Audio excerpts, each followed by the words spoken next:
आइए, स्वागत है आपका आज की अगली ऑर्गेनिक की क्लास में। और पिछली क्लास में बड़ी इंटरेस्टिंग चीज पढ़ी हमने, बेयर्स स्ट्रेन एंगल थ्योरी। याद आया आपको? एक बंदा था, उसने एक रूल निकाला था। उस रूल से हमने स्ट्रेन और स्टेबिलिटी ऑर्डर पढ़ा, स्ट्रेन एंड स्टेबिलिटी ऑर्डर पढ़ा। और बाद में क्या किया, बाद में क्या हुआ बताइए? हाँ, हीट ऑफ कंबसन के ऑर्डर से उसके ऑर्डर को चैलेंज कर दिया गया और उसका जो थ्योरेटिकल ऑर्डर था वो गलत साबित हो गया। हो गया गलत साबित। तो अभी हम क्या करेंगे, उसके कुछ क्वेश्चंस थे बीच बीच में और कुछ क्वेश्चंस हाइपर कंजुगेशन के भी थे। तो पहले जल्दी से हम उन क्वेश्चंस को निपटा देंगे, उसके बाद हम आगे की थ्योरी पढ़ेंगे। ठीक है। सो मुझे हीट ऑफ कंबसन के कुछ क्वेश्चंस याद आ रहे हैं। 1 2 3 4 5 हमने क्लास में कर लिए थे। होमवर्क डिस्कशन है ये, हीट ऑफ कंबसन क्वेश्चन के। तो 1 2 3 4 तक हमने कर लिए थे। 5 वाला ऑर्डर जो था, 5 वाला ऑर्डर मैं लिख दे रहा हूं। हालांकि ये मैंने बता दिया था कि x/3 y/4 जो हमने किया था उससे ही आया था 1 2 3 4। 6 वाले में बहुत सिंपल रूल है, पहले तो कार्बन एटम लगेगा तो 2 > 1। 6 में देखो कार्बन किस में ज्यादा है, जिसमें कार्बन ज्यादा है उसका HOC ज्यादा हो जाएगा। 7 वाला इसी का पार्ट है लेकिन है पर CH2, इसी का पार्ट है लेकिन है क्या, पर CH2। मेरे भाई 7 में भी 2 > 1 आएगा, क्योंकि आपको पता है पर CH2 डायरेक्टली प्रोपोर्शनल टू क्या होता है, स्ट्रेन। आपको पता है 6 की रिंग में स्ट्रेन नहीं होता, तो मेरे भाई 6 की रिंग पीछे आ जाएगी और जिसमें ज्यादा स्ट्रेन है उसका HOC पर CH2 ज्यादा होगा। 8th हलवा है, हलवा खा लो। 8th हलवा है, 8th के पहले में 4 कार्बन है और दूसरे में 6 कार्बन है। मेरे भाई बहुत अच्छा क्वेश्चन है, एक में 4 और एक में 6, तो मेरे भाई 2 > 1 आएगा। अब यार 9th और 10th थोड़े से अच्छे क्वेश्चन है, 9th और 10th थोड़े से अच्छे क्वेश्चन है। तो या तो आप इन्हें थोड़ा सा धैर्य रखने के लिए बोलेंगे, थोड़ा सा रिलैक्स करने के लिए बोलें, क्योंकि दोनों में कार्बन एटम सेम है। दोनों में क्या है, कार्बन एटम सेम है, 9th में भी और 10th में भी। तो इनकी स्टेबिलिटी निकालने के लिए हम एक चैप्टर है जो आगे पढ़ेंगे, ध्यान से सुनो, कन्फर्मेशनल आइसोमेरिज्म। वहां से हम जरूर पता कर पाएंगे। मैं अभी इनका आंसर बता दे रहा हूं, अभी आपको इसका एक्सप्लेनेशन बिल्कुल समझ में नहीं आने वाला 9th और 10th की, क्योंकि दोनों में कार्बन एटम सेम है, दोनों में ना किसी में रेजोनेंस है ना किसी में हाइपर कंजुगेशन है, तो तुम स्टेबिलिटी नहीं पता कर सकते। स्टेबिलिटी पता करने के लिए एक हाइपर कंजुगेशन कॉन्सेप्ट है, सॉरी कंफर्मेशन का कॉन्सेप्ट है, तो मैं ये आगे वाले चैप्टर में बताऊंगा। फिलहाल अप है तो ये मिथाइल और 3rd पर ये मिथाइल, ये देखें ये है, मतलब मैं एक लिख दे रहा हूं, उसमें कोई टेंशन ना लें आप, ठीक है। और एक है आपका अप और एक है डाउन। तो मेरे भाई आप आगे चलकर देखेंगे कि ऐसा कुछ बताऊंगा मैं, इक्वेटोरियल, इक्वेटोरियल, एक्सियल। तो मेरे भाई आप देखेंगे ज्यादा स्टेबल है तो इसका HOC ज्यादा आएगा, आई मीन HOC इसका आंसर हो गया 2 > 1। ठीक है, 9th का आंसर है 2 > 1। एंड सेम 10th में अगर मैं इसे करूंगा तो 10th में क्योंकि मॉलिक्यूलर फॉर्मूला सेम है तो ये ऐसा होगा, और अगर मैं ये वाला करूंगा तो ये ऐसा होगा, अप डाउन, और ये इक्वेटोरियल, इक्वेटोरियल इसका आंसर। बहुत अच्छा क्वेश्चन है, आप कंफर्मेशन चैप्टर में आपको 100% समझ में आएगा, तो अभी बिल्कुल टेंशन मत लेना। ये मैंने क्वेश्चन एक मिथ के चक्कर में डाल दिया कि कई लोग अगर बोलते सिस ट्रांस वाला, तो यहाँ पर उल्टा कॉन्सेप्ट चल रहा है। फिलहाल 9th and 10th wait and watch में डाल दो, वेट एंड वॉच में डाल दो। जब मैं कंफर्मेशन पढ़ाऊंगा तो तुम खुद ब खुद वहां बैठे बैठे ये महसूस कर लोगे कि हाँ ये तो सही बोला था सर ने, ठीक है, इमीडिएट समझ में आ जाएगा, रत्ती भर भी टेंशन नहीं लेनी। मेरे भाई इसके बाद में जो क्वेश्चन डिस्कस करूंगा वो हाइपर कंजुगेशन के होंगे। हाइपर कंजुगेशन के कुछ क्वेश्चंस मैंने बीच बीच में दिए थे, ठीक है। हाइपर कंजुगेशन में एक एग्जांपल था कि कौन कौन सा H इफेक्ट शो करेगा, हाइपर कंजुगेशन इफेक्ट शो करेगा। तो उसका जो H पार्ट है वो ये था, ये हाइपर कंजुगेशन कर रहा था। I पार्ट ये था, ये भी कर रहा है। J पार्ट ये था, ये भी कर रहा है, और के पार्ट जो था वो मैं आपके सामने लिख देता हूं। के पार्ट इज समथिंग लाइक ऐसा है कुछ, मेरे को तो यही दिख रहा है, तो ये भी कर रहा है आप, ये CH3 है ना। तो आपको क्या करना था, हाइपर कंजुगेशन की कंडीशन लगानी थी। यहाँ H है, यहाँ P है, यहाँ H है, यहाँ P है, यहाँ H है, यहाँ P है, तो I think it's a very easy. यहाँ H है, यहाँ P है, तो सारे हाइपर कंजुगेशन कर रहे हैं। हालांकि इसके बाद कुछ और क्वेश्चंस मैंने दिए थे, और इसमें कुछ मजेदार चीज सीखिएगा, मजेदार चीज सीखिएगा। L को देखो सारे लोग, M को देखो सारे लोग, और N को देखो सारे लोग, N को देखो सारे लोग।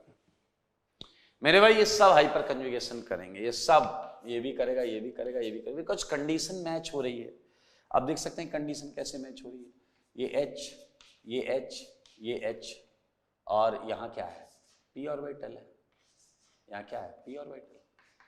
और आप देख सकते हैं बड़े आराम से, देखिए ना, कोई दिक्कत है कहाँ है भाई साहब, है। और यहां पर भी हाइपर कंजुगेशन हो रहा है, यहां पर भी हाइपर कंजुगेशन हो रहा है।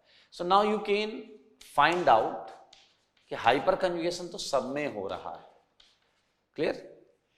अगर आप देखें तो इसके अल्फा H 6 हैं, 3 3 6, इसके भी 6 हैं, 3 इधर 3 इधर 6, इसके भी 3 इधर 3 इधर 6। तो एक बहुत अच्छा क्वेश्चन ऑर्गेनिक में आता है। ये आइसोमेरिक एल्कीन्स हैं, ये आइसोमेरिक एल्कीन्स हैं। आइसोमेरिक एल्कीन्स का मतलब कार्बन हाइड्रोजन सब बराबर है। एक बहुत इंपॉर्टेंट क्वेश्चन होता है इनकी स्टेबिलिटी का, इनकी स्टेबिलिटी का। So we can feel it by hyperconjugation. Think properly, इसका हाइब्रिड देखना पड़े, इसका हाइब्रिड सोचना पड़ेगा कि क्या होता है। देखो इस बॉन्ड के इलेक्ट्रॉन, सच बताना, इस बॉन्ड के इलेक्ट्रॉन इधर गए हैं या नहीं गए हैं? बोलो, आप बोलो, सब बोलो। इस बॉन्ड के इलेक्ट्रॉन इधर गए हैं या नहीं गए?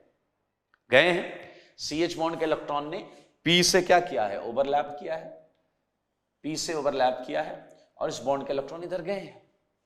इसके क्या, 6 के 6, 3 उसके ऐसे जा रहे हैं, आप देख सकते हैं, और इधर भी देखें, ये इलेक्ट्रॉन्स इस तरीके से डिस्पर्स हो रहे हैं। सही है। Now think about a dispersion in M and N। क्या आप देख रहे हैं, ये इलेक्ट्रॉन इधर जा रहे हैं, यस जा रहे हैं, ये इलेक्ट्रॉन इधर जा रहे हैं, यस जा रहे हैं, ये इधर जा रहे हैं, अरे हाँ भाई जा रहे हैं, ये इधर जा रहे हैं, हाँ ही जा रहे हैं। मेरे भाई इलेक्ट्रॉन डिस्पर्जन, इलेक्ट्रॉनिक फ्लो को महसूस करो। Feel the flow of electron, direct movement, electron के मूवमेंट की डायरेक्शन को महसूस करो। थोड़ा फिजिक्स वाले सेंस में अगर बात करें, फिजिक्स थोड़ी सुनिए कभी कि इलेक्ट्रॉन्स फ्लो होता है तो इलेक्ट्रॉनिक वेव फ्रंट तैयार होते हैं। इलेक्ट्रॉनिक वेव फ्रंट, दो वेव्स अगर सेम डायरेक्शन में चल रही हैं तो कंस्ट्रक्टिव इंटरफेरेंस करती हैं, और अपोजिट डायरेक्शन में चल रही हैं तो डिस्ट्रक्टिव इंटरफेरेंस करती हैं। तो क्या ऐसा नहीं लग रहा है कि यहाँ जो दो इलेक्ट्रॉनिक वेव फ्रंट टाइप के हैं, they are in constructive interferences? क्या आप मेरी बात समझ पा रहे हैं? And in these two cases it is destructive interference type का कुछ फील आ रहा है या नहीं आ रहा है? तो मेरे भाई it's a very very clear that isobutene is more stable, isobutene is more stable than transbutene, than cisbutene. In these two it's a very easy to arrange in decreasing stability order by repulsion.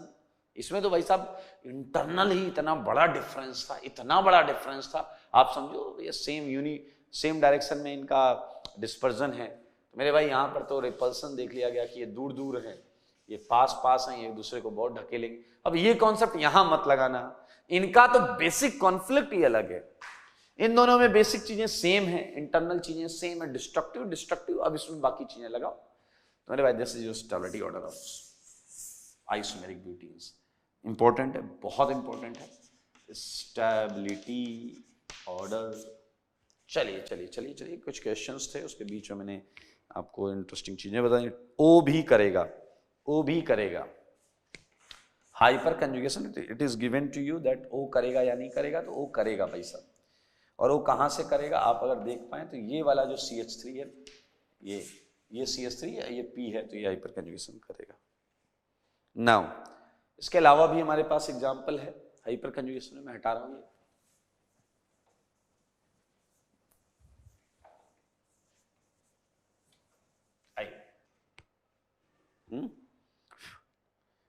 Question है आपका अगला कि कितने hyper कंजुगेटिंग structure बनेंगे, कितने hyper कंजुगेटिंग structure बनेंगे CH bond को involve करते हुए। तो ए हमने कर लिया था, बी पार्ट ये था, इसका आंसर 6 आएगा, 3 3 6। सी हमने कर लिया था, सी हो गया था, सी हो गया था। डी पार्ट करते, डी पार्ट भी हो गया था, ई भी हो गया था, सारे हो गए थे भाई साहब, सारे हो गए थे।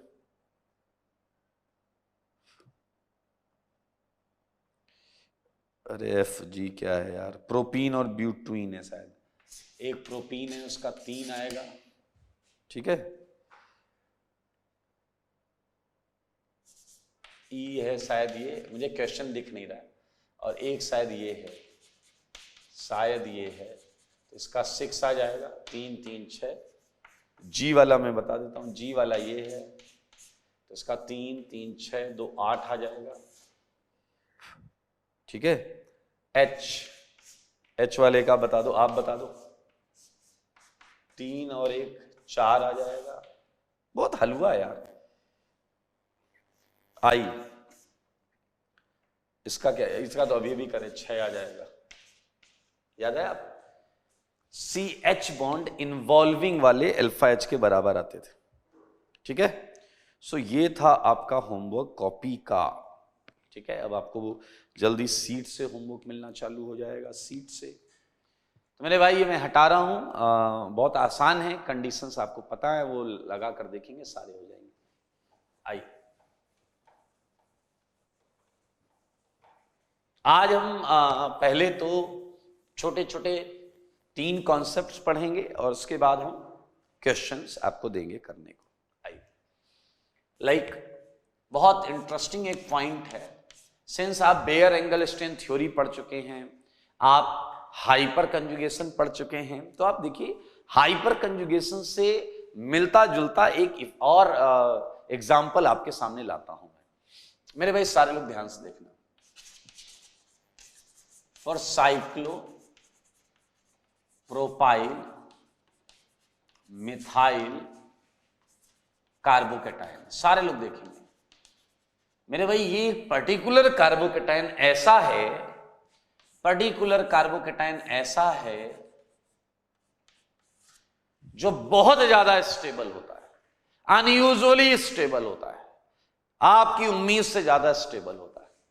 तो इसके पीछे की वजह को हम ढूंढेंगे, क्लियर, इसके पीछे की हम वजह को ढूंढेंगे। और अगर आपको याद हो तो मेरे भाई, आप जैसे देखिए हम इन्वेस्टिगेशन करेंगे फिर से, और इन्वेस्टिगेशन आपको याद है हमने हाइपर कंजुगेशन में भी किया था, आपको याद है ये कार्बन जो है ये अभी वैकेंट है, कोई तो होगा जो इस प्लस को डिस्पर्स करा रहा होगा, कोई तो होगा जो इस खाली ऑर्बिटल में इलेक्ट्रॉन डाल रहा होगा। कौन है वो जो इलेक्ट्रॉन दे रहा है? मेरे भाई अगल बगल अगर नजर दौड़ाओगे तो आपको ये बॉन्ड दिखेगी। अब बेयर एंगल स्ट्रेन थ्योरी से तुम ये पढ़ चुके हो कि 3 की रिंग में सबसे ज्यादा एंगल स्ट्रेन होता है, 3 की रिंग में सबसे ज्यादा एंगल स्ट्रेन होता है। और मैं आपको जो बात बताने जा रहा हूं ध्यान से सुनना, 3 की रिंग की बॉन्ड जो होती है वो बस ऐसे दिख रही होती है बॉन्ड जैसी, इनके ऑर्बिटल्स ओवरलैपिंग बहुत अच्छे नहीं होते because of high angle strain. ये सिग्मा जैसी दिखने वाली बॉन्ड वास्तविकता में एल्कीन की पाई बॉन्ड से भी वीक होता है। मैं लिख सकता हूं कि sigma bond of CPM, CPM है या साइक्लोप्रोपाइल, साइक्लोप्रोपाइल,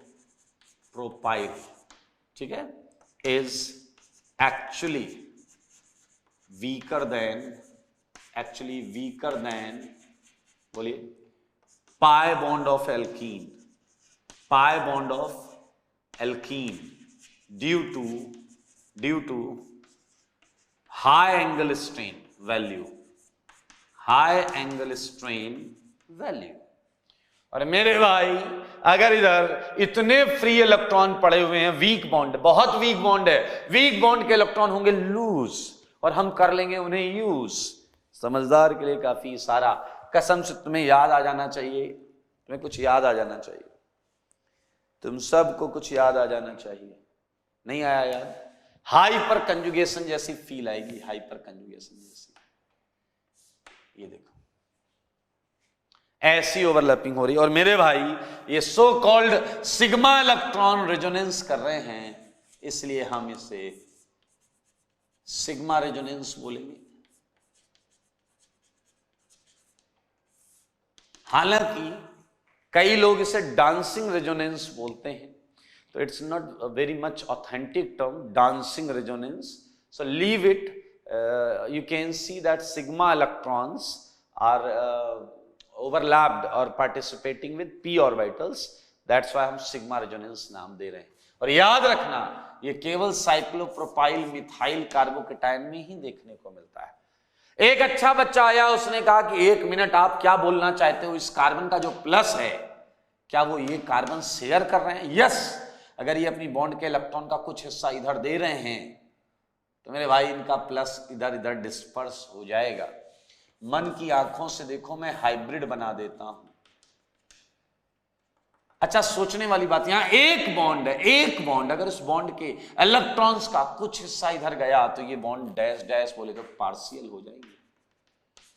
देखो मगर बोर्ड पर हाइब्रिड बना रहा हूं मैं, साइक्लोप्रोपाइल मिथाइल का हाइब्रिड।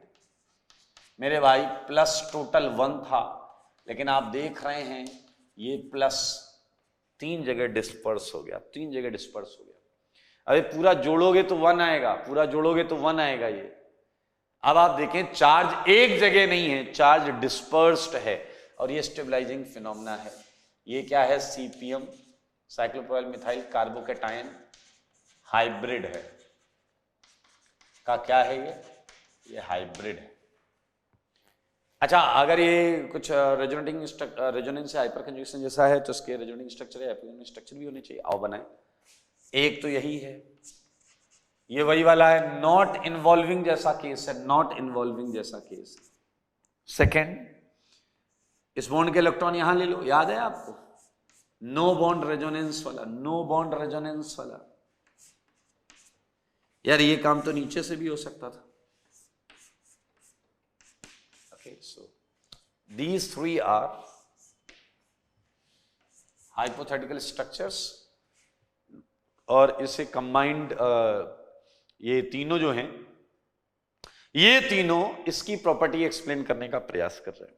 इन तीनों ने जो डेटा दिया वो डेटा से ऐसा कुछ स्केच बना है, ये देख ले। साइक्लोप्रोपाइल मिथाइल कार्बोकेटायन बहुत ज्यादा स्टेबल होता है, एंड वजह है आपके सामने, ठीक है।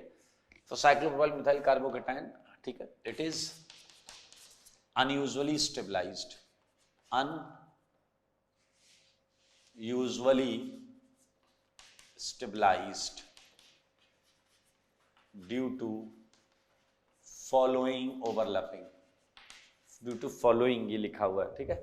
Now we can proceed with few examples, like अगर मैं 2 केटायन आपको दूं और मैं पूछूं कि इसमें ज्यादा स्टेबल कौन है, तो मेरे ख्याल से I think you get it answer, बहुत इजी होगा ये। ऐसे एक ये दूं अगर मैं, लुक एट दिस, मेरे ख्याल से आप दिमाग लगा सकते हो,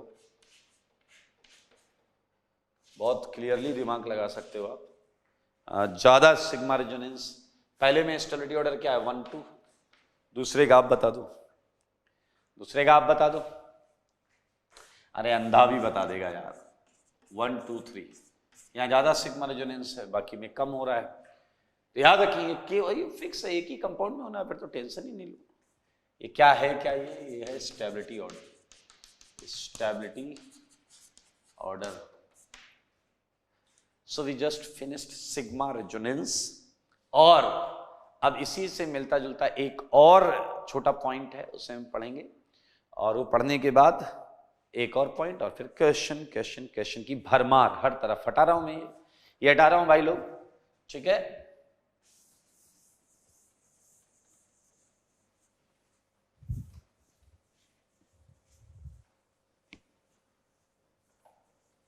अच्छा, आप जो चीज पढ़ रहे हैं वो बहुत कॉमन सेंस की है, मतलब अगर ये चीज ना भी पढ़ाई जाए तो भी आपको आनी चाहिए, ऐसी है, ठीक है, लेकिन फिर भी हम पढ़ लेते हैं। और ये क्या है सुने जरा, बहुत कॉमन सेंस की चीज है। देखिए, अगर मैं आपको एक एग्जाम्पल देता हूं और उस एग्जाम्पल में मैं आपको एक कार्बोकेटायन देता हूं, ऐसा कर लो, ये carbocation tertiary butyl cation. So you are agree with this कि ये ऐसे ही होगा, क्योंकि कार्बोकेटायन क्या होते हैं, sp2 हाइब्रिडाइज्ड होते हैं, sp2 हाइब्रिडाइज्ड होते हैं, और ये ट्राइगोनल प्लेनर होते हैं, ट्राइगोनल प्लेनर होते हैं। तो मेरे भाई ये बात तो सही है, ये बातें सही है, तो ठीक है, ये ओके चेक। लेकिन अगर मैं आपसे ऐसा पूछूं, अगर मैं आपसे ऐसा पूछूं, ध्यान से सोचना, ध्यान से,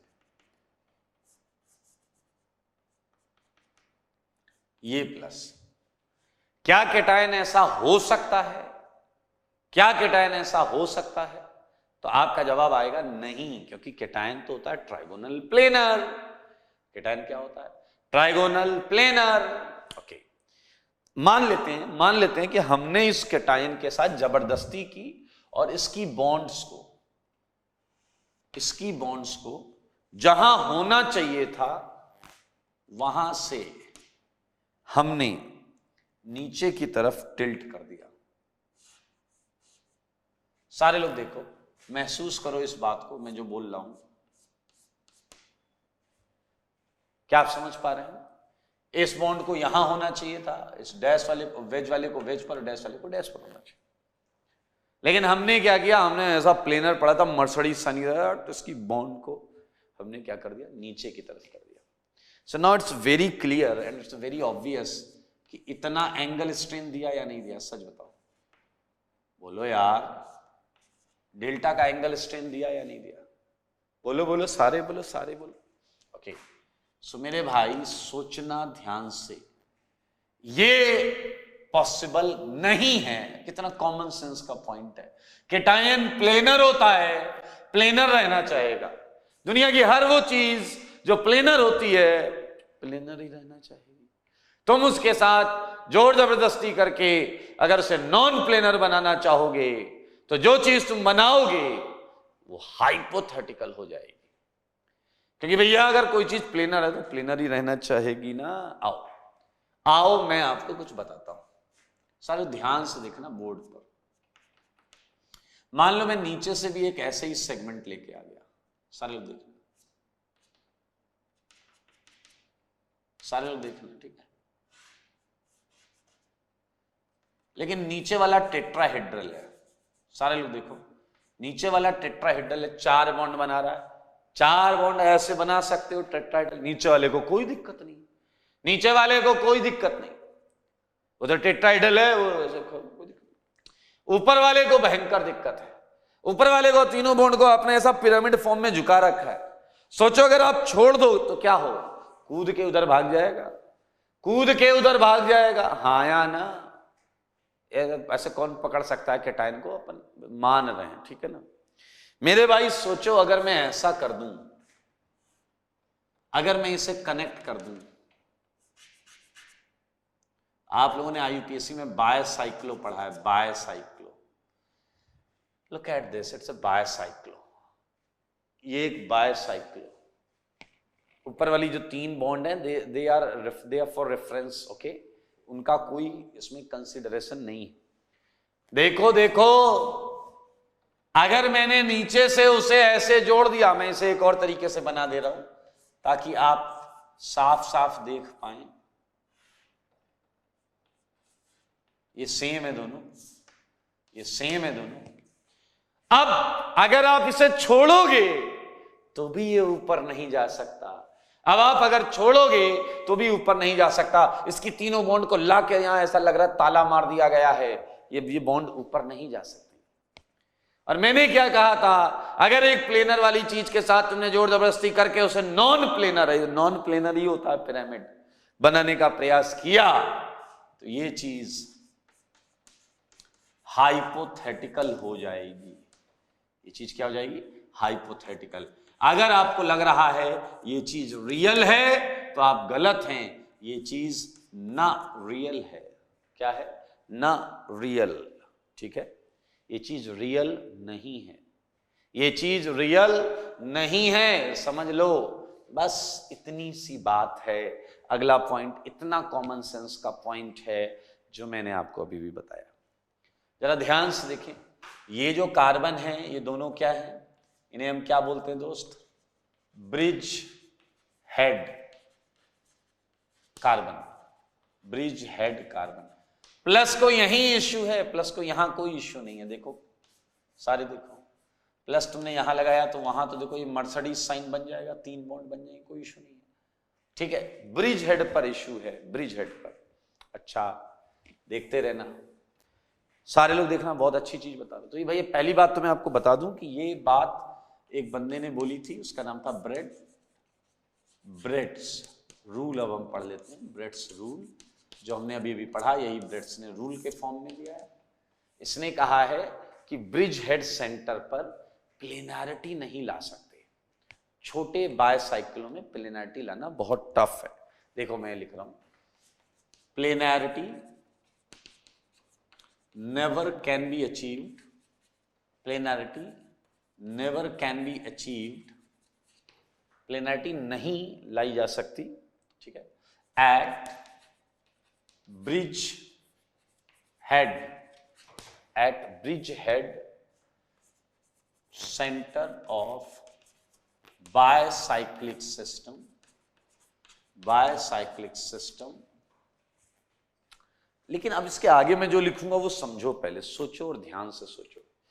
क्या तुम ये समझ पाए थे कि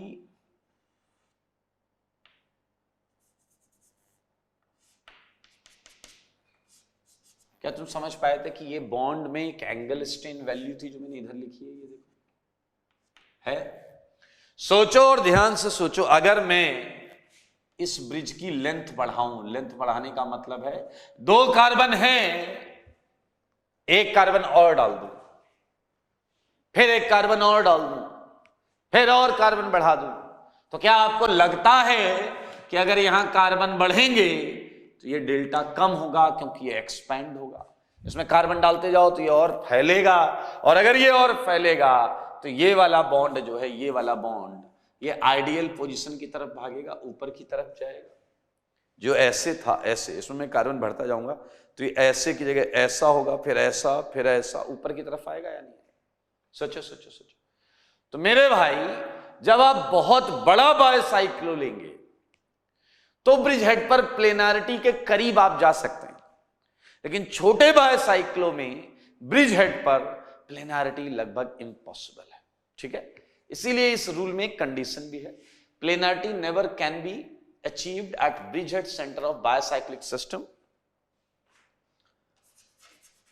इधर लिख देता हूं मैं, इसके आगे इधर लिख देता हूं, containing 8 or less than 8 carbon atom. 8 या 8 से कम, क्योंकि ज्यादा पर तो आ सकती है। तो ये 8 वाला फिगर कहां से आया? ये तो एक्सपेरिमेंट से आया दोस्त, इसमें कुछ नहीं कर सकते, ये एक्सपेरिमेंट से आया। समझ में आया? 8 या 8 से ज्यादा की हम बात नहीं करेंगे, कम की बात करेंगे, उस पर प्लेनैरिटी नहीं आ सकती। This is the rule. अब पता है बच्चे क्या गलती करते हैं? Actually it's easy for teachers to explain by considering a cation, but ये क्वेश्चन प्लस चार्ज का नहीं है। ये रूल प्लेनैरिटी से रिलेट करता है। प्लेनर कोई भी चीज हो वो ब्रिज हेड पर नहीं आएगी 8 या उससे छोटे बायसाइक्लिक कंपाउंड में। और क्या क्या प्लेनर होता है प्लस के अलावा? रेडिकल प्लेनर होता है, और क्या क्या प्लेनर होता है आपका? Alkene planar. जो भी चीजें प्लेनर हैं वहां ये इश्यू रहेगा। आप देख लें, ये हाइपोथेटिकल है, ये रियल है, वो नारियल है। कुछ एग्जांपल्स मैं आपको देता हूं, बताना। Find out which is real और नारियल। ठीक है, अरे मस्ती कर रहा हूं यार, बाकी पता कि एग्जिस्ट करेगा या नहीं करेगा। ए पार्ट। अब ये तो यार अंधा भी बता लेगा कोई, ये तो यही क्वेश्चन तो किया हमने भी।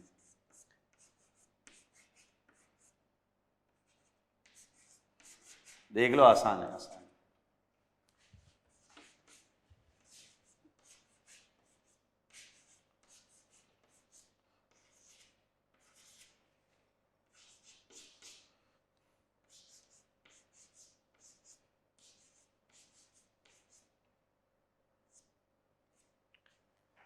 ओके,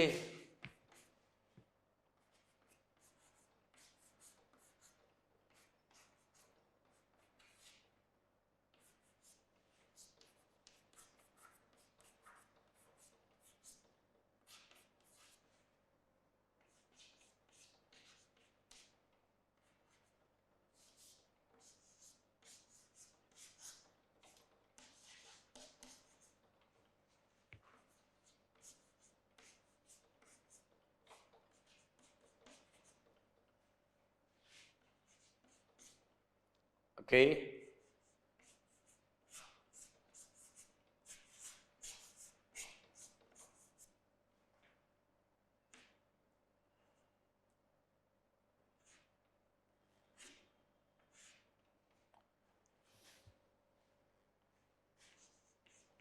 आइए बहुत क्लियरली हम समझेंगे। हमारा मुद्दा प्लेनैरिटी होना चाहिए, हम प्लेनैरिटी के अलावा और कुछ ना देखें।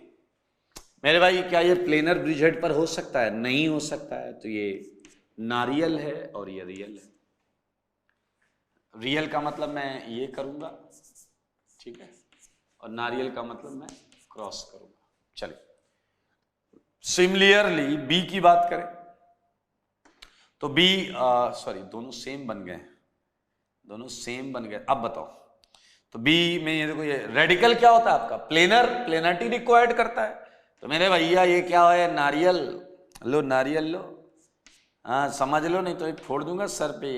और ये क्या हो गया? रियल। देखो देखो देखो, ये रियल हो गया। रेडिकल यहां तो प्लेनरिटी ले सकता है, ब्रिज हेड पे नहीं ले सकता। बताओ बताओ, इसमें कौन सा नारियल है? कौन सा नारियल है बोलो? कोई नारियल नहीं है, क्योंकि कार्बन आयन को प्लेनरिटी चाहिए ही नहीं। कार्बन आयन को प्लेनरिटी चाहिए ही नहीं, क्योंकि कार्बन आयन पिरामिडल होता है। कार्बन आयन क्या होता है? पिरामिडल होता है। उस पे देखो, वो होना ही ऐसा चाहता है जैसा ये दिख रहा है। इसलिए रूल समझो, ये प्लेनरिटी का इश्यू है मेरे भाई। एल्कीन प्लेनर चाहिए, sp2। तो मेरे भाई समझ गए क्या? नारियल, ये रियल। ई में हु इज नारियल? विच वन इज नारियल? फर्स्ट वन और सेकेंड वन? लगाओ बुद्धि, लगाओ। क्या इसे प्लेनरिटी चाहिए? क्या इसे प्लेनरिटी चाहिए? नहीं, ये दोनों sp3 हैं। तो ये भी रियल, ये भी रियल। एफ को पकड़ो, एफ को पकड़ो। क्या इसे प्लेनरिटी चाहिए? इसे नहीं चाहिए। एन को तो नहीं चाहिए, क्योंकि एन पे क्या है? Lone pair. बी को चाहिए? हाँ चाहिए, तो इसे यहां मिल रही है, क्या दिक्कत है? यहां मिल रही है। एन को तो नहीं चाहिए, बी को चाहिए। भाई साहब, नारियल है ये, नारियल। बोरॉन प्लेनर होता है दोस्त, sp2। अब देखना, यही एक सीखने और समझने वाली बात है। अगर रिंग का साइज, अगर बायोसाइक्लिक का साइज 8 कार्बन से ज्यादा का है, 8 कार्बन से ज्यादा का है, जैसे यहां 10-10 कार्बन, और एक ब्रिज ऐसा है जिसमें आप देखें 0 कार्बन, इस ब्रिज में सीधा यहां से चले यहां पहुंच गए, कार्बन ही नहीं, तो मेरे भाई यहां प्लेनरिटी आ जाती है। यहां प्लेनरिटी आ जाती है, तो यहां कोई इश्यू नहीं होता, ठीक है। यहां कोई नारियल वाला चक्कर नहीं है। Both are real, both are real, and even इनकी स्टेबिलिटी ऑर्डर भी नॉर्मल एल्कीन की तरह ही हम सोचेंगे।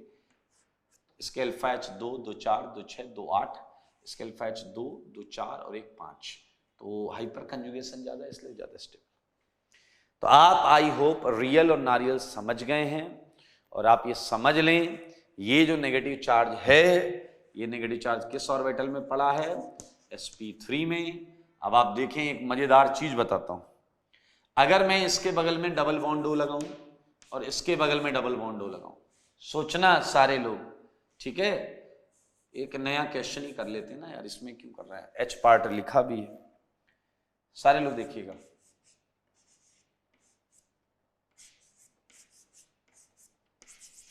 देखिएगा जरा, अगर मैं इस पर एक डबल बॉन्ड लगा दूं और यहां एक डबल बॉन्ड लगा दूं, तो मेरे भाई ये sp3 है, और sp3 कभी जिंदगी में रेजोनेंस नहीं करता।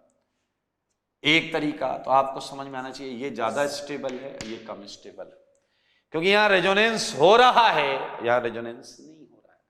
दूसरा देसी तरीका जो कुछ डैश लोगों के लिए, रेजोनेंस कराते तो यहां डबल आ जाता, जो कि होता नहीं।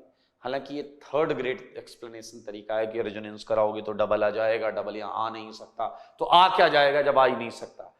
सिंपल सी बात है। लुक एट दिस कार्बन, ये कार्बन प्लेनर ही नहीं हो सकता, और अगर कोई चीज प्लेनर ही नहीं है तो रेजोनेंस कैसे कर पाएगी भाई, सिंपल सी बात है।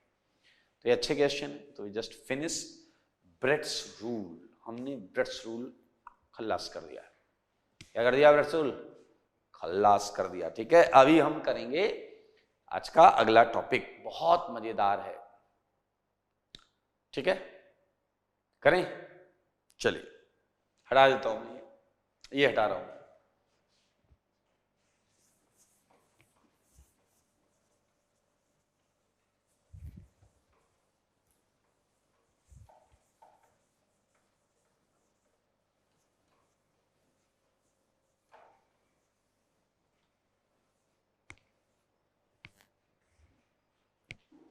ओके सो एक जो टॉपिक है बड़ा इंटरेस्टिंग टॉपिक है, आइए सारे लोग इसे समझते हैं।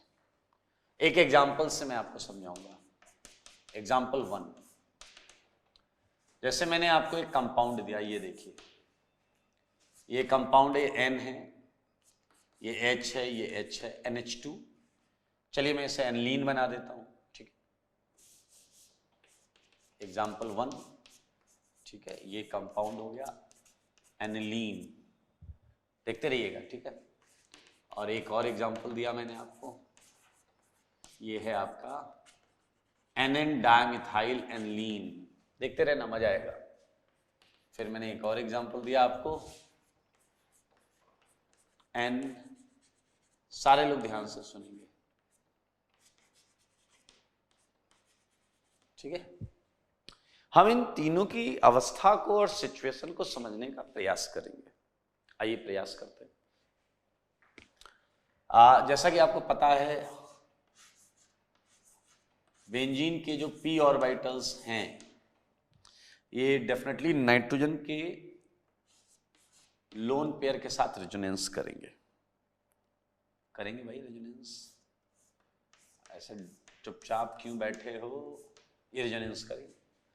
तो NH2 जो ग्रुप है वो यहां पर आप देखें +R भी कर रहा है रेजोनेंस, पाई इलेक्ट्रॉन्स में पोलराइजेशन ला रहा है, एंड आपको पता है कार्बन नाइट्रोजन बॉन्ड में डिफरेंस इन इलेक्ट्रोनेगेटिविटी की वजह से ये -I भी कर रहा है, +R भी कर रहा है और -I भी कर रहा है। अब बहुत ध्यान से सारे लोग मेरी बात को सुने। आपको पता है बेंजीन के हर कार्बन पर H लगे होते हैं, ये देखिए, और इधर N पर भी 2 H लगे हुए हैं। मामले को समझना। तो मेरे भाई ये H के साइज है, तो आप मुझे बताओ कि N के ये जो 2 H हैं, इन्हें अगर कोई थोड़ा बहुत रिपेल कर रहा है, रिपेल तो कौन से कर रहे हैं? ये आर्थो वाले, मेटा वाले या पैरा वाले? वो जो N के 2 H हैं, N के जो ये 2 H हैं, इन्हें मेरे भाई हल्का फुल्का रिपल्सन कौन लगा कर दे रहा है? ये आर्थो वाले या ये मेटा वाले या ये पैरा वाला? कौन कर रहा है रिपेल? कौन है वो? बोलो बोलो, कौन है वो जो कर रहा है इन 2 H को रिपेल? ऑब्वियसली आर्थो वाले ही मैक्सिमम रिपेल कर सकते हैं। अब आप कहोगे ये रिपल्सन क्यों बियर किया जा रहा, क्यों सह रहा है वो ये रिपल्सन? मेरे भाई ये NH2 का H सोचो ऐसे है, रिंग के साथ ऐसे है, और ऐसे है, तभी तो इसका p ऑर्बिटल, N का p ऑर्बिटल ऐसे है, दिख रहा है आप सबको? तभी n का p ऑर्बिटल ऐसे, मैं इसे ऊपर नहीं करूंगा, n का p ऑर्बिटल ऐसे, ये h है, ये h, ये खा रहा है, रिपल्सन खा रहा है। एक लिमिट तक चीजें सही जाती। अच्छा अभी ये क्या कर सकता है? देखो ये बेंजीन भी ये सामने पड़ी हुई है, उसी का H है, तो ये उसी के प्लेन में पड़ा हुआ है, तो इसका H उसका H सेम प्लेन में रिपल्सन लग रहा है। इसके पास एक ऑप्शन है, ये ऐसा हो जाए, ये ऐसा हो जाए, तो ये जो थंब है, आप देखो इस H की इस H से डिस्टेंस, अगर ये ऐसा हो गया, ये H जो है, ये वाला H है, ये ऐसा हो गया तो इससे दूर हो जाएगा। लेकिन जब ऐसा होगा, जब ये ऐसे घूमेगा तो 90 डिग्री घूमेगा, तो ये वाला p ऑर्बिटल भी 90 डिग्री घूम जाएगा। अभी ऐसा है, ऐसा हो जाएगा। और अगर ये p ऑर्बिटल 90 डिग्री घूम गया तो बेंजीन के किसी p ऑर्बिटल से रेजोनेंस नहीं करेगा। ये H रिपेल तो कर रहे हैं, लेकिन ये क्यों रिपल्सन खा रहा है, क्यों रुका हुआ है? क्योंकि अभी रेजोनेंस से स्टेबलाइजेशन हो रहा है, डिस्पर्जन हो रहा है। क्या आप मेरी बात समझ रहे हैं? जब तक पानी सर के ऊपर नहीं जाएगा तब तक हम इस चीजों को संभालेंगे। आइए आइए आइए आइए सेकंड प्रश्न को देखते हैं।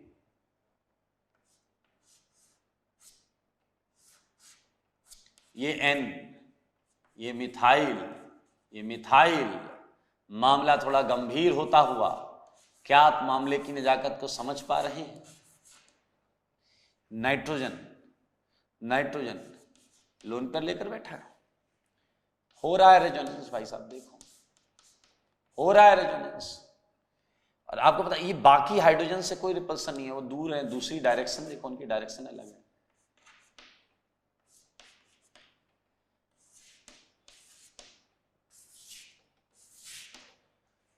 मेरे भाई रिपल्सन अभी पहले से ज्यादा है, रिपल्सन अभी पहले से ज्यादा है, लेकिन मेरे भाई पानी सर के ऊपर से जाएगा तभी कुछ डिसीजन लिया जाएगा। मैं आपको बोल रहा हूं, सुनो, यहां अभी भी ये प्लस R और माइनस I कर रहा है, लेकिन समझदार के लिए काफी सारा। आप थर्ड एग्जांपल में समझ चुके हैं कि क्या बवाल होगा, क्या रायता फैलेगा। रायता फैल गया। आइए देखते हैं मेरे भाई, ये नाइट्रोजन, पहले हम वहां बाद में चलेंगे, पहले इधर इसके ऑर्बिटल्स बना लेते हैं।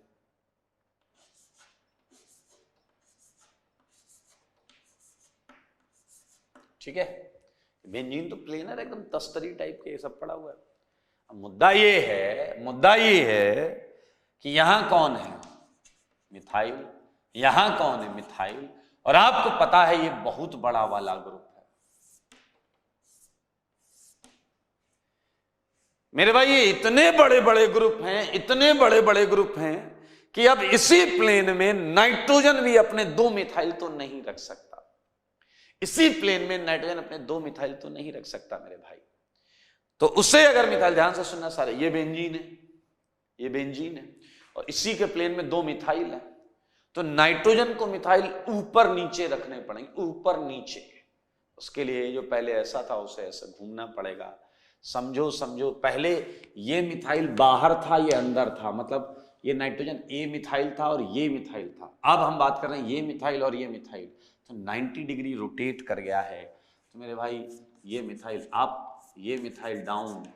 ठीक है, एक मिथाइल अप हो गया नाइट्रोजन का, एक डाउन हो गया, रिंग वाला एक इधर हो गया, एक इधर हो गया, तो 4 डायरेक्शन होंगे, एक ऊपर एक नीचे। यहीं तो रह सकते हैं, ये 4 बड़े वाले हैं, तो ये यहीं तो रह सकते हैं, एक ही जगह तो सारे रह नहीं सकते, एक इधर एक इधर, एक ऊपर एक नीचे। लेकिन इसमें क्या इस नाइट्रोजन को भारी नुकसान हुआ या नहीं हुआ? समझदार के लिए काफी इशारा। और वो नुकसान क्या है? वो नुकसान बोलिए क्या है वो नुकसान? नाइट्रोजन का कनेक्शन, रेजोनेंस कनेक्शन रिंग से टूट जाता है। इसका रेजोनेंस कनेक्शन रिंग से टूट जाता है, आप देख सकते हैं। और मेरे भाई केवल और केवल डिस्पर्जन की बात की जाए तो बेंजीन के ऑर्बिटल आपस में ही करते हैं, और इस समय NMe2 रिंग पर, केवल -I इफेक्ट लगा रहा है। NMe2 रिंग पर केवल -I इफेक्ट लगा रहा है। तो मेरे भाई ये जो आप अभी अभी समझ रहे थे, पढ़ रहे थे, ये जो चीज है इसे हम बोलते हैं SIR effect. SIR effect, SIR effect full form बता देते हैं। कुछ लोग बोलते हैं सर इफेक्ट। एस का मतलब है स्टेरिक। स्टेरिक, स्टेरिक मतलब होता है भीड़ भाड़ की वजह से, ठीक है। स्टेरिक, ई मतलब इफेक्ट, सॉरी ई नहीं है, आई है, स्टेरिक। आई का मतलब है इनहिबिटेशन। इनहिबिटेशन मतलब रुक जाना, भीड़ भाड़ की वजह से, क्राउडिंग की वजह से रुक जाना। किसका? आर मतलब of resonance. Steric inhibition of resonance. SIR effect क्या हो गया? Steric inhibition of resonance. मेरे भाई बहुत सिंपल सिंपल पॉइंट है, तो मैं नोट में ये सारे पॉइंट लिख रहा हूं और आप इसे ध्यान दें। पहला पॉइंट रिपल्सन, स्टीयरिक क्राउडिंग केवल आर्थो पोजीशन से ही कंसीडर की जाती है, ये याद रखना। केवल आर्थो पोजीशन से ही। 2 मिथाइल अगर यहां लगे होंगे, मैं एक एग्जांपल दे देता हूं आपको, लगे हाथ एक एग्जांपल दे देता हूं, जगह नहीं है तो यहीं लिख देता हूं। सारे लोग देखो, ये NMe2 है और यहां मिथाइल है। मेरे भाई NMe2 प्लस R भी कर रहा है और माइनस I भी कर रहा है, क्योंकि मेटा से कोई रिपल्सन नहीं जाता। तो पहला पॉइंट यही है, ऑर्थो सब्स्टिट्यूशन, सही है, इज ओनली रिस्पॉन्सिबल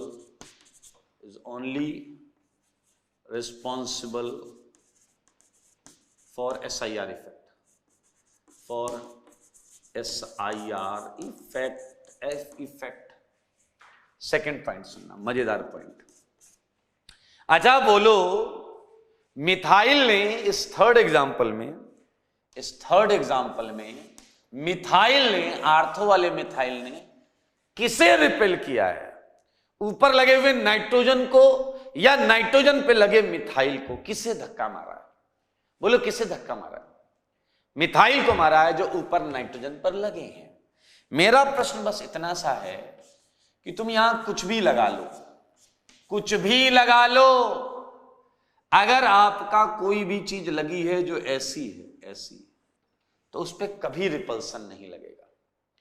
क्यों? अगर इसका कुछ भी पोर्शन लेफ्ट या राइट निकला, ये दोनों मिथाइल उस पर रिपल्सन कर देंगे।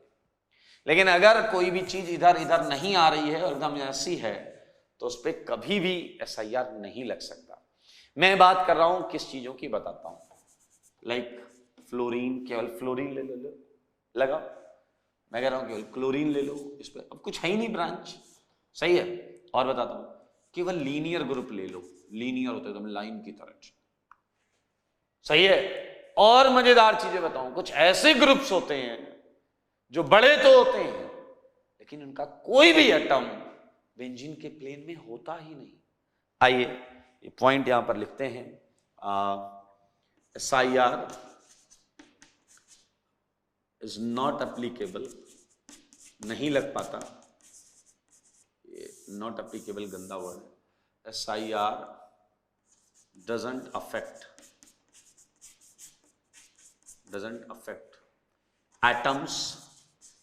एटम्स पर इफेक्ट नहीं करता, लीनियर ग्रुप्स पर नहीं करता, लीनियर ग्रुप्स पर नहीं करता, लीनियर ग्रुप्स पर नहीं करता, एंड टेट्राहेड्रल ग्रुप्स पर नहीं करेगा। टेट्राहेड्रल ग्रुप्स का मतलब सुनना जरा, अभी बताऊंगा।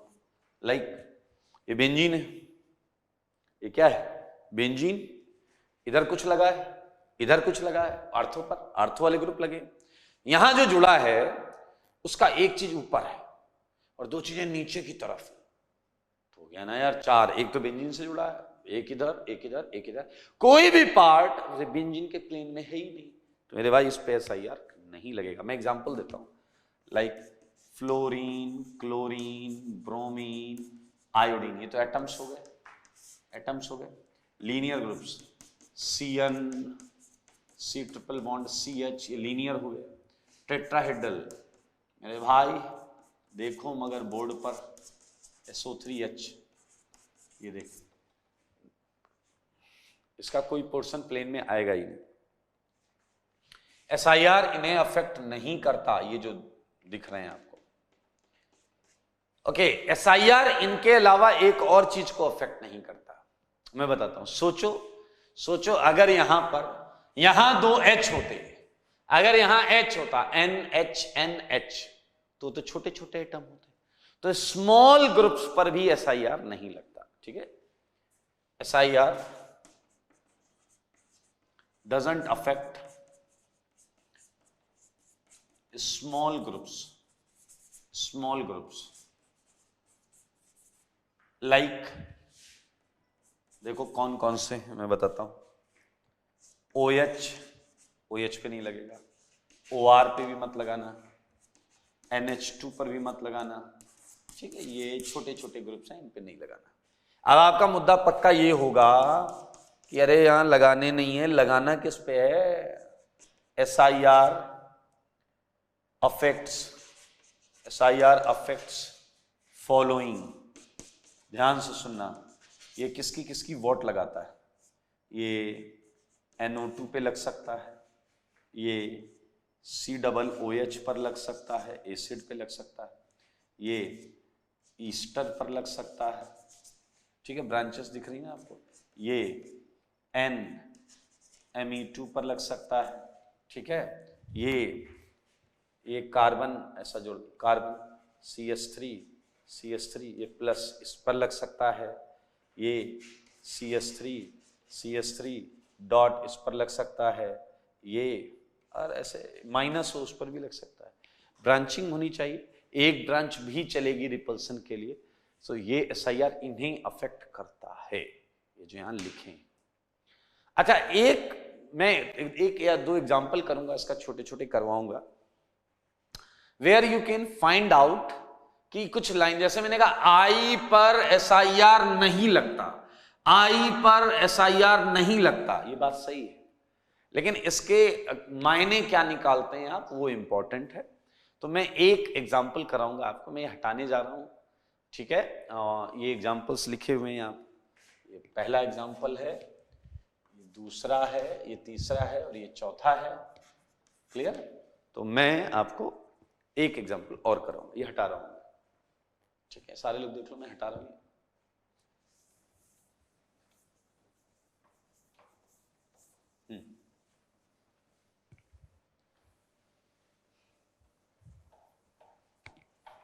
ये रेजोनेंस को रोक देता है, अगर रिपल्सन होता है तो प्लेन से बाहर कर देता है चीजों को और रिपल्सन को रोक देता है। आइए look at this example number 5, सारे लोग देखेंगे। ये कंपाउंड है, ये आयोडीन है, ये NO2 है और ये NO2 है। ठीक है, और एक और एग्जांपल ले लो, एग्जांपल नंबर 6, ये आयोडीन है। ठीक है, और ये NO2 है। ठीक है, और ये NO2 है। सर लोग ध्यान से सुनो, आयोडीन रिंग के साथ क्या क्या करता है?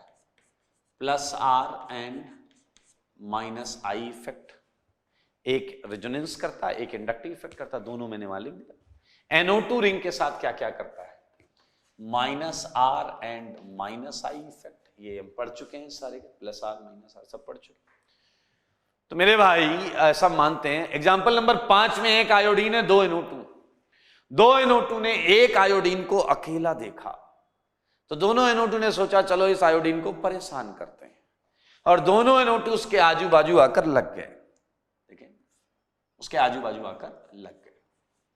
मेरे भाई आयोडीन इन्हें देखकर मुस्कुराया, क्योंकि आयोडीन एक सिंगल एटम है, उस पर रिपल्सन नहीं लग सकता, वो वहीं रहेगा, वो कहीं नहीं जा सकता, प्लेनर है, ये बेंजीन से जुड़ा हुआ है ना। तो I की सेहत पे तो कोई फर्क नहीं पड़ेगा, सारे लोग देखना, यानी कि I +R एंड -I करता रहेगा। अच्छा, ये वाला NO2 भी यही कर रहा है, -R एंड -I। लेकिन मेरे भाई आई पर SIR नहीं लगता, इसका ये मतलब थोड़े है कि आई किसी पर SIR नहीं लगाएगा। आई है आप जैसा बड़ा वाला एटम है, उसके बगल में NO2 जब गए तो उनके होश उड़ गए, क्योंकि इनका खुद का रेजोनेंस गायब हो गया।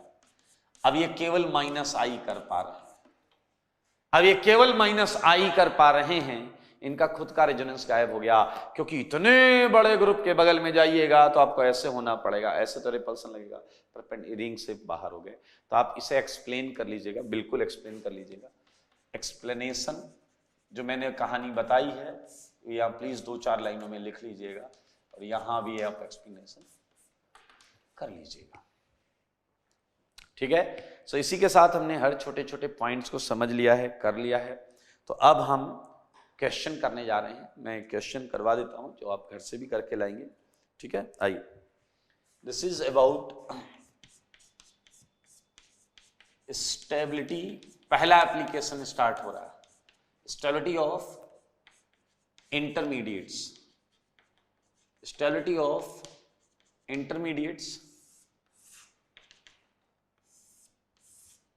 और मेरे भाई स्टेबिलिटी ऑफ इंटरमीडिएट्स में आपको 3 टाइप के इंटरमीडिएट्स हम पढ़ रहे हैं, कैटायन, एनायन और रेडिकल, ठीक है। तो ए पार्ट लेते हैं। अगर मैं बात करूं स्टेबिलिटी ऑफ कार्बोकैटायन की, स्टेबिलिटी ऑफ कार्बोकैटायन, आपको पता है कार्बोकैटायन पर क्या होता है, प्लस चार्ज होता है, प्लस चार्ज। तो किस टाइप के ग्रुप से स्टेबलाइज करेंगे, electron donating, electron donating effect होना चाहिए, इलेक्ट्रॉन डोनेटिंग इफेक्ट होना चाहिए। और आपको पता है ये इफेक्ट +R +H +I, आपको पता है ये सीक्वेंस है, ये sequence.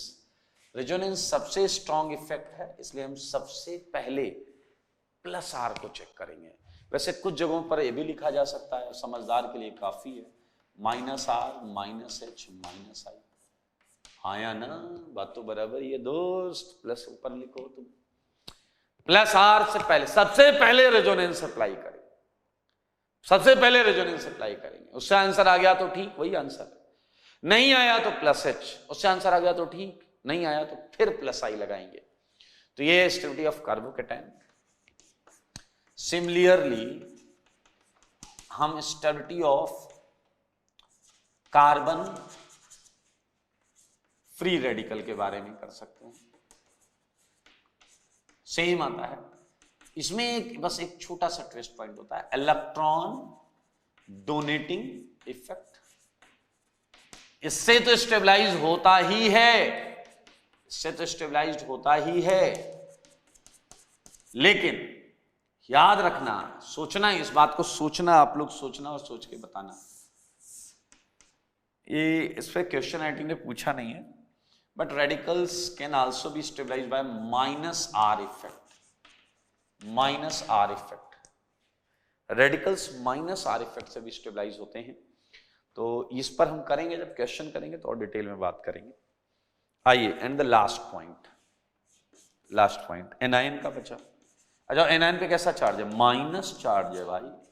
Stability of कार्बेनायन, stability of कार्बेनायन, उस पर होता है माइनस चार्ज, तो अपने को माइनस घटाना है। किसी भी चीज को स्टेबल करने का एक फंडा होता है, किसी भी चीज को प्लस चार्ज है उसे घटा दो वो स्टेबल हो जाएगा, माइनस चार्ज उसे घटा दो वो स्टेबल हो जाएगा, लोन पेयर उसे डिस्पर्स करा दो, घटा दो वो स्टेबल हो जाएगा। मेरे भाई स्टेबिलिटी का सिंपल फंडा है, diminish the charge, doesn't matter charge कैसा है, चार्ज जितना कम होगा, खत्म होगा या डिस्पर्स होगा, उतनी ज्यादा स्टेबिलिटी आएगी। तो मेरे भाई माइनस को खींच लेते हैं, तो यानी कि यहां क्या आएगा, इलेक्ट्रॉन विड्रॉइंग ग्रुप या withdrawing effect, electron withdrawing effects.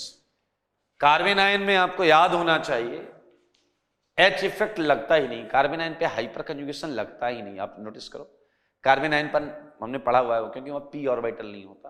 तो -R पहले हम क्या अप्लाई करेंगे, -R हो रहा होगा तो उससे आंसर आ जाएगा, नहीं हो रहा तो -I लगाएंगे।